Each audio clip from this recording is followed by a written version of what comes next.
নমস্কার বন্ধুরা, সুমিতা রান্নাঘরে সবাইকে স্বাগত। আবারও চলে এসেছি তোমাদের সাথে দুর্দান্ত একটা রেসিপি শেয়ার করতে। একদম দোকানের মতো পারফেক্ট ফুচকা বানিয়ে আজকে তোমাদেরকে দেখাবো। একদম দোকানের থেকে কোনো অংশে কম হবে না খেতে, যেমন ক্রিস্পি হবে ফুচকাটা।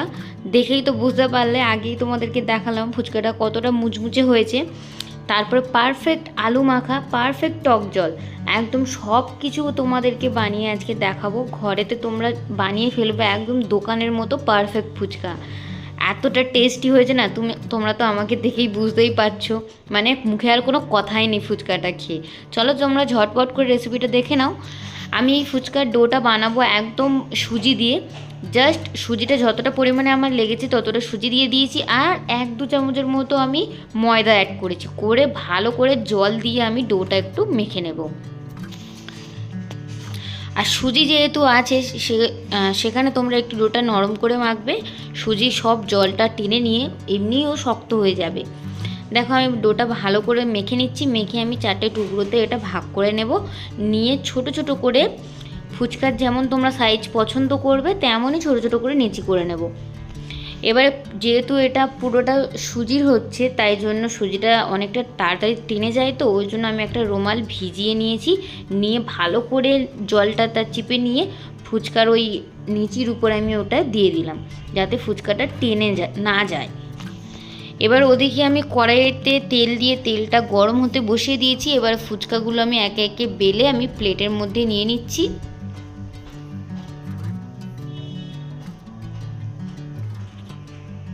আর ফুচকাগুলো আমি তেল দিয়ে বেলছি না। তোমাদের যদি মনে হয় যে হালকা একটু সামান্য তেলের দরকার আছে, তাহলে সামান্য পরিমাণে তেল দেবে। বেশি তেল দিয়ে ফুচকাটা বেলবে না, চেষ্টা করবে তেল না দিয়ে ফুচকাটা বেলার। এবার দেখতে পাচ্ছ একদম গ্যাসের ফ্লেমটা একদম ফুল হিটে দিয়ে তোমরা ফুচকাগুলো ভাজবে। তাহলে দেখবে কোনো ফুচকা তোমাদের চুরমুর হবে না, একদম সব প্রপার ফুচকা হবে। দেখতেই পাচ্ছ আমার ফুচকাগুলো কেমন ফুলে উঠছে।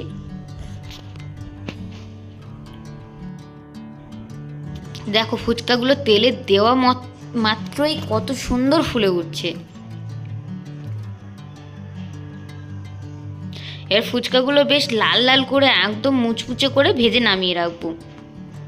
আর এই সুজির ফুচকাটা তোমরা বিশ্বাস করো, এটা এতটা ক্রিস্পি হয় খেতে, তোমরা যতটা প্রয়োজন খেয়ে নেবে। নিয়ে তোমরা একটা কৌটোর মধ্যে যদি তোমরা রেখে দাও, তোমরা এখন ওই ফুচকাটা ওইভাবে তোমরা একদম ক্রিস্পি থাকবে একদম 1 সপ্তাহের উপর, কোনো রোদে দেওয়ার কোনো ঝামেলা ছাড়াই।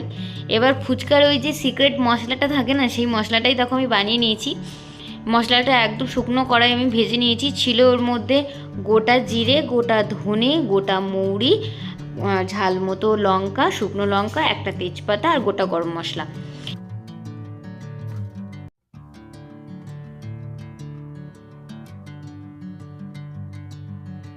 এবার দেখো আমি আলুটা মাখিয়ে নিচ্ছি। আলুটা ভালো করে মেখে নিয়েছি। আর ওই ভেজে রাখা মশলা 2 চামচ দিয়ে, শুকনো লঙ্কা গুঁড়ো 1 চামচ মতো দিয়ে, সিদ্ধ করে রাখা মটর, ধনেপাতা কুচি, কাঁচা লঙ্কা কুচি আর বাদাম দিয়ে আমি ভালো করে ফুচকার আলুটা মেখে নেব।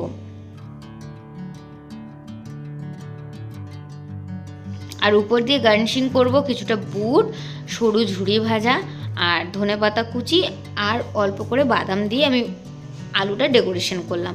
দেখতে পাচ্ছ না, কোনো অংশে কি মনে হচ্ছে দোকানের থেকে কম কিছু দেখতে লাগছে। এবার তেঁতুল জলটা গুলে নেব, তার জন্য আমি তেঁতুল নিয়েছি। এবার পরিমাণ মতো জল নিয়ে তেঁতুলটা ভালো করে একটু চটকে নেব। নিয়ে তেঁতুলের জলের মধ্যে দিয়ে দিচ্ছি ধনেপাতা কুচি, কয়েকটা চিরা কাঁচা লঙ্কা, আর দেব ভেজে রাখা লঙ্কা গুঁড়ো, আর ওই যে মশলাটা আমি গুঁড়ো করে রেখেছিলাম সেই মশলা গুঁড়ো 1 চামচ দিয়ে দেব, আর দেব স্বাদ মতো লবণ। দিয়ে ভালো করে টক জলটাও আমি গুলিয়ে নেব। আর তার মধ্যে দিয়েছি আমি 1 প্যাকেট জলজিরা কেটে দিয়েছি। আর আমার কাছে গন্ধরাজ লেবুটা ছিল না বলে আমি দিতে পারিনি। তোমরা অবশ্যই একটা গন্ধরাজ লেবুকে কেটে 1 টুকরো দিয়ে দেবে, জাস্ট খেতে না অসাধারণ হবে। আর একবার হলেও আমার এই ফুচকার রেসিপিটা বাড়িতে ট্রাই করে দেখো। সবাই একদম মন ভরে ফুচকাটা খেতে পারবে, দোকানের থেকে কোনো অংশে কম না এই ফুচকাটা খেতে। আর আমার এই ভিডিওটি যদি ভালো লাগে তাহলে like, comment, share and subscribe করতে ভুলো না।